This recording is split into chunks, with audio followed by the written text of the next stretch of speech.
Media మిత్రులకి, print and electronic media మిత్రులందరికీ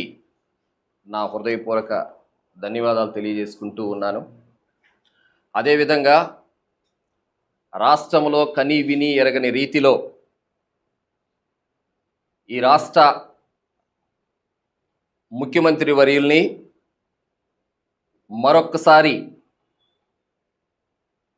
అత్యధిక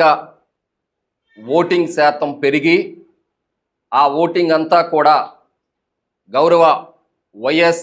జగన్మోహన్ రెడ్డి గారికి పడే విధంగా బూతుల దగ్గర అనేకమైనటువంటి కష్టాలు పడుతూ అనేకమైనటువంటి ఇబ్బందుల్లో కూడా ఎస్సీ ఎస్టీ బీసీ ముస్లిం మైనారిటీలు అందరూ కూడా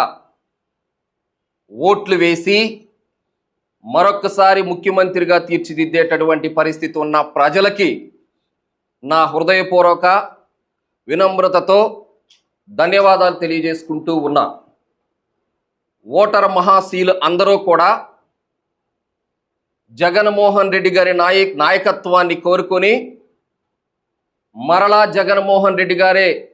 ముఖ్యమంత్రిగా ఉండాలని తెల్లవారుజాము 5:30, 6 నుంచి బారులు తీరి బూతుల వద్ద ఎంత వరకు ఎలాంటి ఇబ్బంది వచ్చినా ఆ ఇబ్బందులను కూడా అధిగమించి జగన్మోహన్ రెడ్డి గారికి ఓట్ల వేసి గెలిపించేటటువంటి ప్రయత్నంతో చేసిన ప్రతి ఓటర్ మహశీలకు మరొకసారి నా హృదయపూర్వక ధన్యవాదాలు తెలియజేసుకుంటూ ఉన్నా. ఈ రాష్ట్రంలో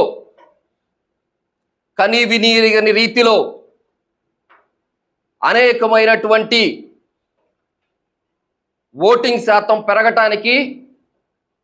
కారణమైనటువంటి వ్యక్తి జగన్మోహన్ రెడ్డి గారు. 2019 79.6% ఉన్నటువంటి ఓటింగ్ని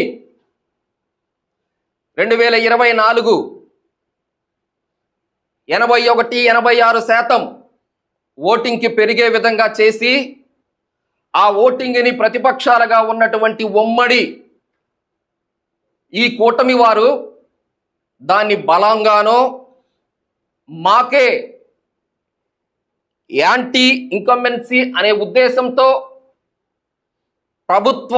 వ్యతిరేక ఓటు హక్కు అనుకుంటూ ఉన్నారు. అది కాదు, ప్రజల యొక్క మేలు కోరి ప్రజల మన్ననను పొంది ప్రతి పేద గుండె చప్పుడు తెలుసుకున్నటువంటి వైఎస్